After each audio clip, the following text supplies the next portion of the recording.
Κοίτα κάτι. Καλά με κοπελιά, ευχαριστώ.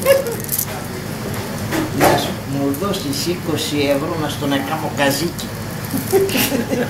Γιατί αυτός δεν κατέβει. Να σου τον κάνω το καζίκι. Να σου δώσω τσιλέγι 120 να τον ευρείς.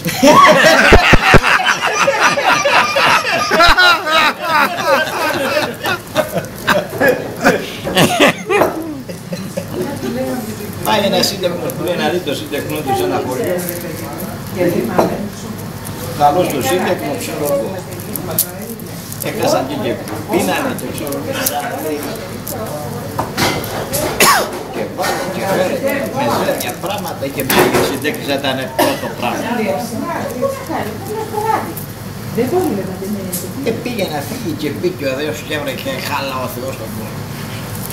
Μου λέει σύντεχνη, πού θα πας με το κατακέρι του τόνου. Όχι σύντεχνη να φύγω. Όχι δεν θα φύγεις παραγιά, θα μείνεις απόψε και για θα τη βολέψω. Ένα κρεβάτι έχω. Θα κοιμηθώ εγώ στη μέση, μια πάντα εσύ και από την άλλη συντέχνησα. Εντάξει, του λέει, εντάξει. Εξαπόσαν τα κοινά. Βλέπει από εδώ, μας βλέπει από εδώ.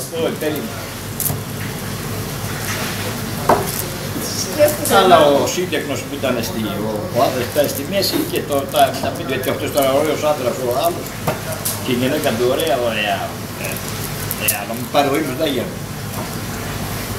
Ξυπνούσαν το πρωί, έτσι που πίνανε καφέ. Σύντεχνε του λίγο, εγώ να σου πω. Δεν κατέβανε, πρέπει να σου πω. Η συντέχνησα δεν είναι πιστικιά γυναίκα. Σωστά, καλά το λες μέχρι τώρα. Μα ήταν λίγο. Ναι. Δεν κατέβω να σου το πού να μην σου το. Δηλαδή που με έβαλες, του λέει, στα αίματα πες μου το γιατί δεν ήταν αγία. Άκου κατάληξη. Όλη η νύχτα μου την εβάστα. Άκουσες. Τι τα έκανες σου την εβάστα, λέει, ναι, η συντέχνησα. Εγώ σου την εβάσουνα για μην την πιάσει η συντέχνησα.